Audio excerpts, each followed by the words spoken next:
Every day, all across Ontario, as Ontario PC, MPPs and candidates knock on the doors and talk to Ontario families in grocery stores, sports fields, or at the Tim Hortons, they hear the same thing. Families and seniors are struggling to pay their soaring energy bills and they need relief. Well, it's a winnable riding, and as Rob will tell you, going door to door, people here right across the province are looking for relief. And you know, we're not just trying to put money back into people's pockets as soon as we can. We're trying to create jobs. What's been missing over the last 8 years has been a jobless recovery. People don't have the money in their pockets to spend on clothing or shoes or furniture or appliances or housing, the things that traditionally will get our economy going. Mr. McGuinty's taken over $850 a year in new taxes from the average Ontario family here in Cobourg, across the province, and people simply are having difficulty making ends meet. So one of the reasons Rob and I are running is we want to spread the message here in Cobourg and across this part of Ontario that we're here to give relief and give immediate relief. Today we're pointing out that a lot of people don't know that the NDP, as Rob said, won't be giving relief until after the 10% benefit that Mr. McGuinty gives on the hydro bill. We're keeping that because that's built into the budget and into his budget and ours. But we're adding the fact that we're going to remove the HST. Together that gives households 13% worth of relief. So the average household will benefit $275 a year, but small businesses will benefit even more because they use more power. And the time of use option. We're not going to take the smart meters off of the businesses or the homes. Mr. McGuinty has spent $1 billion, and there's new taxes he's planning as a service fee for those, which we're not going to apply either. But that $1 billion has been spent, but you can use that meter, as you know, as time of use or as a regular meter. So, and I'm a former energy minister, and this is certainly a path that we would not have gone down.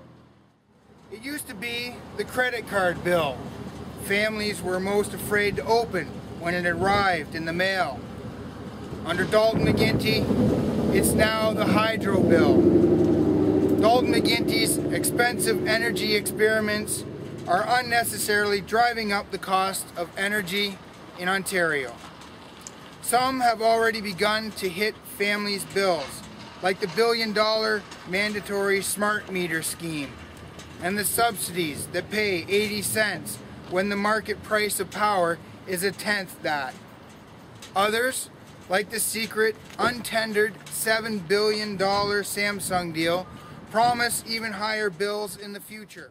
The only person who's ever closed a coal plant was Elizabeth Whitmer during her time as Environment Minister, and I was Energy Minister at the time.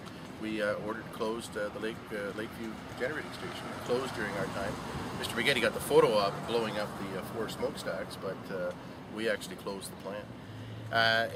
You know, right now, what's driving up prices, of course, is these unaffordable windmills and solar farms at 80 cents, as high as 80 cents a kilowatt hour. We simply can't afford to keep going in the direction Mr. McGuinty's going. So we're trying to reverse it. So you would reverse that policy? You would not encourage Yeah, I mean, I was the energy minister that in 1998 introduced the Energy Competition Act, which made it legal for people for the first time in the history of Ontario to sell green power into the grid. Prior to that, if you weren't Ontario Hydro, it was illegal to access the grid. But we, like many other countries, always envisioned that green power would be part of the mix, that the government would do it on a competitive basis. Say, set a target of we need 10 megawatts, which would be enough to do most of your riding.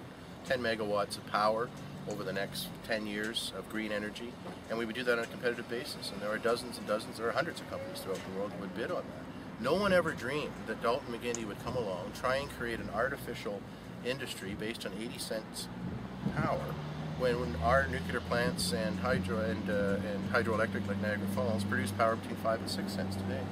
Families can't afford this. Samsung deal alone, as Rob mentioned, $7 billion is what they're to put in. They get access to 2,500 megawatts of Ontario's grid, of a grid that's about 33,000 megawatts. The fact of the matter is, first of all, it's unfair. There are thousands of farmers in the microfit program who can't get their solar panels hooked up, and so their contracts aren't being honored because they can't get access to the grid. He gives exclusive access to a foreign company, and at the prices that he's now revealed in the contract, it's worth $1 billion a year for 25 years for these people. So they will make over $25 billion on a $7 billion investment. That's unfair. It was an untendered contract, and Ontario companies weren't allowed to bid on that. Finally, the third part of that is that's already being built into the price of electricity, and that's one of the reasons we're seeing it continually go up month after month. Dalton McGuinty has grown so out of touch with the pressures on the family budget that his only solution is to spend millions of government advertising dollars congratulating himself for the very energy policy that created this mess. With respect, Mr. McGuinty, the problem is not that families don't understand your energy policy.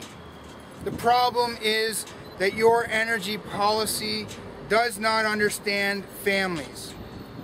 Hard-working Ontario families cannot afford ever-increasing hydro bills, and they cannot reorganize their lives to do laundry and dishes and cooking in the middle of the night when it's convenient for the government. We've made a commitment that the microfit projects for the 25,000 farms out there that have signed up, most of them spent their life savings, we're going to honor those contracts. But I'll point out today we have a 43% powered surplus in the province. The factories are closed. People aren't working. I mean, they brag we haven't any smog days. We haven't any smog days. We have no factories yet. And that's contrary to the days when we were in power. We created a million net new jobs. But as we get the jobs back, we're going to refurbish our nuclear fleet. The technology's there to do that. And there's a whole bunch of untapped hydroelectric power in the north that we want to do projects with native groups and open up economic development up there and opportunities for them. So we are pretty sure that we'll always have green as part of the mix, but we'll do that on a competitive basis, and we will get projects. But we cannot afford to keep going in the direction, Mr. Well, this is the first time in history over the last 8 years that we have spent hundreds of millions of dollars to pay Quebec, Upper New York, and Ohio to take our power. I sold power during my 4 years as energy minister and always made money. I've never imagined the day. He's got a surplus and he's got to keep his nuclear plants running. But at the same time, he's buying this expensive green power and putting it on the grid that he doesn't need. And it's a dog's breakfast by any, as Rob called it, a mess. It's a mess. Andrea Horvath and the NDP said they understood that families need relief. But hidden in the fine print of the NDP platform is the reality that they won't provide 1 penny of hydro rate relief for 5 long years. The Ontario PC Party understands how unaffordable hydro bills have become for the hard-working families. We know families need relief, and they need it now.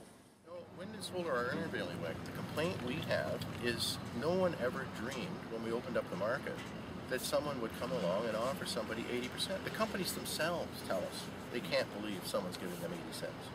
I mean, or even in the Samsung deal, I think some of the wind in there goes for 46 cents. It's still versus 5 or 6 cents when we can produce it clean and efficiently in our own plants.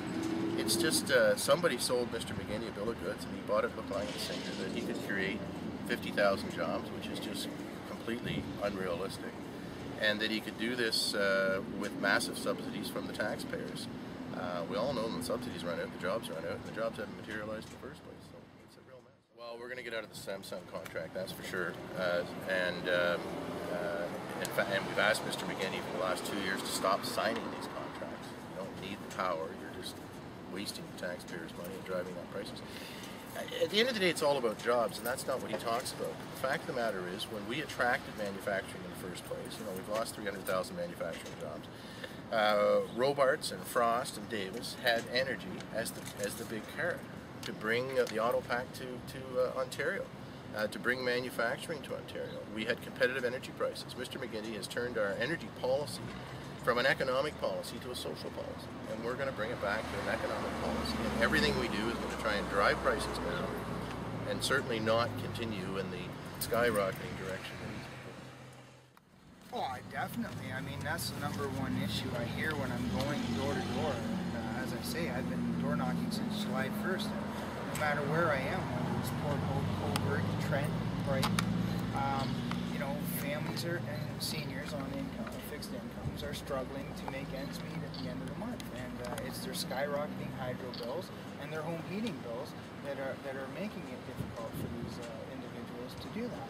So what we're saying is very clearly that we're going to give them immediate relief in our very first budget, and it's going to save them $275 a year. It doesn't sound like a lot of money, but that $20 or $30 a month, we feel, is better in their pockets than in the pockets of some voted